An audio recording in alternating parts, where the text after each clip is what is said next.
श्रावण शुक्ल अष्टमी शके 1938 सादर करत आहोत ठाणे वार्ता। ठळक घडामोडी।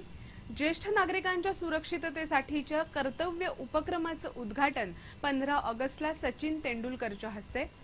फेरीवाल्यांसाठी पुन्हा प्रभाग स्तरावर नोंदणी आणि भारतात राहणाऱ्या पाकिस्तानी नागरिकांची भारतीय नागरिकत्वासाठी धडपड या आणि इतर घडामोडी विस्तृतपणे पण काही क्षणातच। ठाणे वार्ता पहा श्रीस्थानक वाहिनीवर।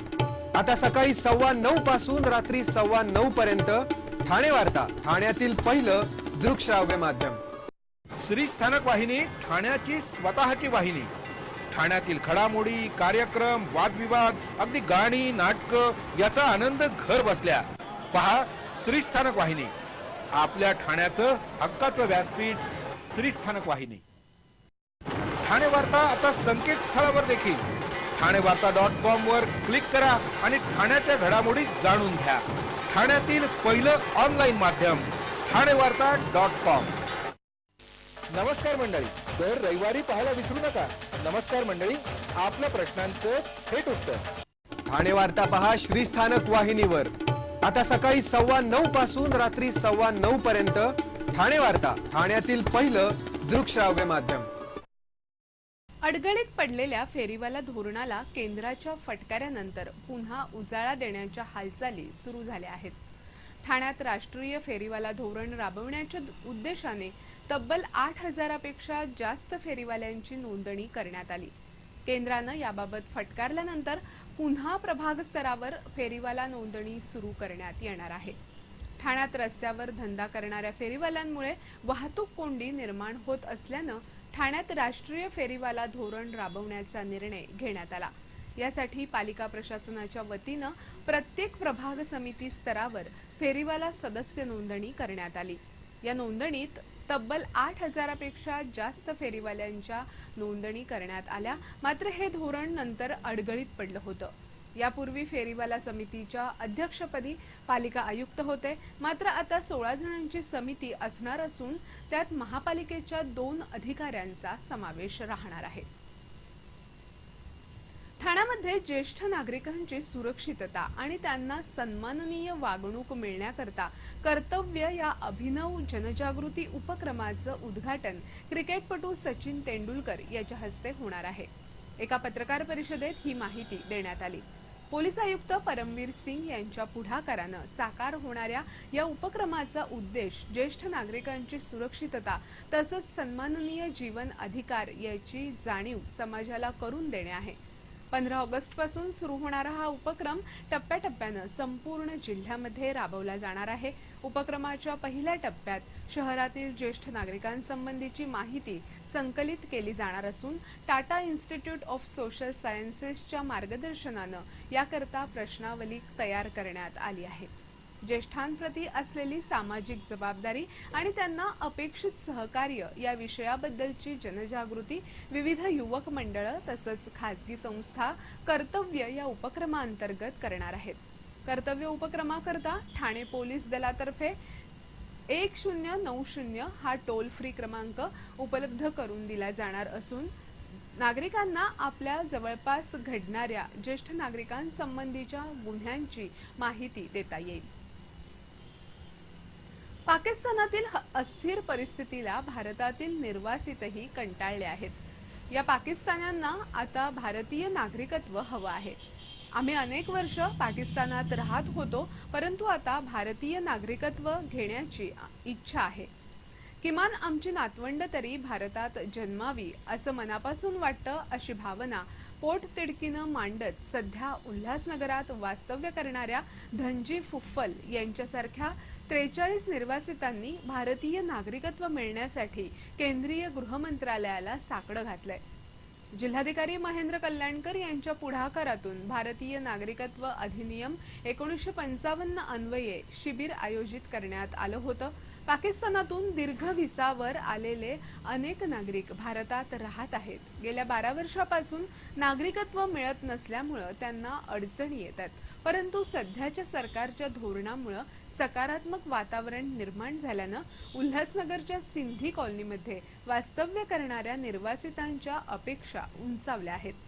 भारतीय नागरिकत्व मिळालेल्या नागरिकांच्या अल्पवयीन मुलांना भारतीय नागरिकत्व फाळणीपूर्वीपासून इतर देशात राहणारे मूळ भारतीय वंशाचे नागरिक, भारतीय नागरिकाशी विवाह झालेल्या व्यक्ती आणि 7 वर्षांनंतर भारतीय नागरिकत्वासाठी नोंदणी करणाऱ्या व्यक्तींनी नागरिकत्वासाठी साकडं घातलंय. धनजी फुफ्फल हे 60 वर्षांचे गृहस्थ व्यवसायानं ॲक्युप्रेशरिस्ट आहेत. त्यांचा जन्म फाळणीपूर्वीच्या कराचीमधील असून सध्या ते दीर्घ मुदतीच्या व्हिसावर भारतात राहतात. पण आता पाकिस्तानमधील परिस्थिती पाहून त्यांनी भारतातच कायम स्थिरावण्याचा निर्णय घेतलाय. सिंध प्रांतातील लाडकाना येथील प्रेमचंद मटलानी यांनी 1984 मध्ये पहिल्यांदा नागरिकत्वासाठी अर्ज केला होता. त्यांच्या पत्नीला नोव्हेंबर 1984 मध्ये नागरिकत्व मिळालं. त्यावेळी त्यांची 2 मुलं अल्पवयीन असल्यानं नागरिकत्वाची गरज नसल्याचं सांगण्यात आलं होतं. पण आता पारपत्रासाठी त्यांना नागरिकत्व आवश्यक असल्यानं त्यांनीही अर्ज केला आहे. ठाणे वार्ता पहा श्रीस्थानक वाहिनीवर. आता सकाळी 9:15 पासून रात्री 9:15 पर्यंत ठाणे वार्ता, ठाण्यातील पहिलं दृकश्राव्य माध्यम. आपला परिसर स्वच्छ आणि सुंदर ठेवण्यासाठी ठाणे महापालिकेत सहकार्य करा. ओला सुका कचरा वेगवेगळा जमा करा आणि रोगराईपासून मुक्तता मिळवा. ठाणे वार्ता आता संकेतस्थळावर देखील ठाणेवार्ता.com वर क्लिक करा आणि ठाण्याच्या घडामोडी जाणून घ्या. ठाण्यातील पहिलं ऑनलाईन माध्यम ठाणेवार्ता.com. डॉक्टर आणि रुग्णांचं पिढ्यानपिढ्यांचं जिव्हाळ्याचं नातं म्हणजेच डॉक्टर बेडेकर हॉस्पिटल. आता अत्याधुनिक सोयी सुविधा आणि तंत्रज्ञान युक्त वंध्यत्व निवारण केंद्रात IVF आणि टेस्ट ट्यूब बेबीचीही सुविधा. डॉक्टर बेडेकर हॉस्पिटल, महर्षी कर्वेपथ, ठाणे. 65 वर्षांची निरंतर सेवा. ठाणे वार्ता पहा श्रीस्थानक वाहिनीवर. आता सकाळी 9:15 पासून रात्री 9:15 पर्यंत ठाणे वार्ता, ठाण्यातील पहिलं दृकश्राव्य माध्यम. जमीन खरेदीचं प्रलोभन दाखवून पाटणा विमानतळावरून खंडणीसाठी अपहरण करण्यात आलेल्या ठाण्यातील व्यावसायिकाच्या अपहरणकर्त्यांच्या ठाणे पोलिसांनी मुसक्या आवळल्या आहेत. ठाण्यातील खलीद कैसर यांचा देशभरात बांधकाम व्यवसाय आहे. 6 महिन्यांपूर्वी त्यांच्या संपर्कात 3 जण आले होते. त्यांनी बिहारातील कुशीनगर येथील एक जण जमीन खरेदी करण्यासाठी उत्सुक असल्याचं कळवलं होतं. त्यानंतर खलीद यांना पाटणा विमानतळावर बोलावण्यात आलं. ते विमानतळाबाहेर पडल्यानंतर त्यांचं अपहरण करण्यात आलं होतं. तेव्हा आरोपींनी माओवादी अतिरेकी असल्याची बतावणी करत नेपाळच्या सिम कार्डचा वापर करत फोन केले होते. खलीद यांची पत्नी शमा यांच्याकडे 2 कोटीची खंडणी त्यांनी मागितली होती. मात्र त्यानंतर 30 लाखांवर तडजोड झाली. नेपाळच्या सीमेवरील बिहारमधील दक्षिण चंपारण्य जिल्ह्यातील एका गावात खंडणी घेण्यात आली. त्यानंतर काही वेळानं पूर्व चंपारण्य जिल्ह्यातील रक्सुल रेल्वे स्थानकाजवळ खलीद यांची मुक्तता करण्यात आली. मुक्तता झाल्यानंतर खलीद यांनी पोलीस ठाणे गाठत सर्व घटनाक्रम पोलिसांना सांगितला. या प्रकरणाचा ठाणे गुन्हे अन्वेषण विभागाकडूनही समांतर तपास केला जात होता. वरिष्ठ पोलीस निरीक्षक नितीन ठाकरे यांच्या पथकाला एका गावात अपहरणकर्ते असल्याची खबर मिळाली. त्यानंतर स्थानिक पोलिसांच्या सहकार्यानं मंगळवारी पहाटे छापा टाकून त्रिकुटाला अटक करण्यात आली. आरोपींकडून उकळलेल्या खंडणीपैकी 29,89,000 रुपये पोलिसांनी हस्तगत केले आहेत. आता ग्रामपंचायतीचा मालमत्ता कर ऑनलाईन भरता येणार आहे. मुख्य कार्यकारी अधिकारी किशोरराज निंबाळकर यांनी या संदर्भातील एका कार्यशाळेस मार्गदर्शन करताना ही कार्यप्रणाली व्यवस्थित सुरू राहिल्यास खऱ्या अर्थानं सुलभ आणि पारदर्शी करप्रणाली जिल्हा परिषदेत अस्तित्वात येईल असा विश्वास व्यक्त केला. ग्रामपंचायत मालमत्ता कराची ऑनलाईन वसुली कशा प्रकारे करावी याबाबत एका कार्यशाळेत सादरीकरण करण्यात आलं. या व्यवस्थेमुळे एकूणच कर प्रणाली सुलभ आणि सोयीची होऊन वेळेची बचत होईल असंही निंबाळकर यांनी सांगितलं. या कार्यशाळेत ग्रामपंचायत मालमत्ता कराची ऑनलाईन वसुली करण्याची कार्यपद्धती आणि प्रक्रियेबाबत सविस्तर मार्गदर्शन करण्यात आलं. जिल्ह्यातील 12 धरणातून सर्वाधिक पाणीपुरवठा महापालिकांना होत असल्यानं या महापालिकांनी प्रकल्पग्रस्तांना सेवेत सामावून घेताना 75% वाटा उचलावा. तसंच महाराष्ट्र औद्योगिक विकास महामंडळानंही प्रकल्पग्रस्तांना सेवेत सामावून घेण्याची कार्यवाही करावी. ज्या ठिकाणी सेवेत सामावून घेणं शक्य नसेल अशा प्रकल्पग्रस्तांना सेवा अथवा रोख मोबदला हा पर्याय ठेवावा असे आदेश मुख्यमंत्री देवेंद्र फडणवीस यांनी दिले आहेत. जिल्ह्यातील 12 धरणग्रस्तांच्या विविध विषयांबाबत आढावा बैठक मंत्रालयात झाली। त्यावेळी मुख्यमंत्र्यांनी हे आदेश दिले। या धरणामुळे काचकोली, मोहघर, कोळेवडखळ, मानिवली, तोंडली, सुकाळवाडी अशा 6 गावातील 1105 कुटुंब विस्थापित झाली आहेत। या प्रकल्पग्रस्तांचं पुनर्वसन उत्तम पद्धतीनं झालं पाहिजे असे आदेश मुख्यमंत्र्यांनी यावेळी संबंधित अधिकाऱ्यांना दिले।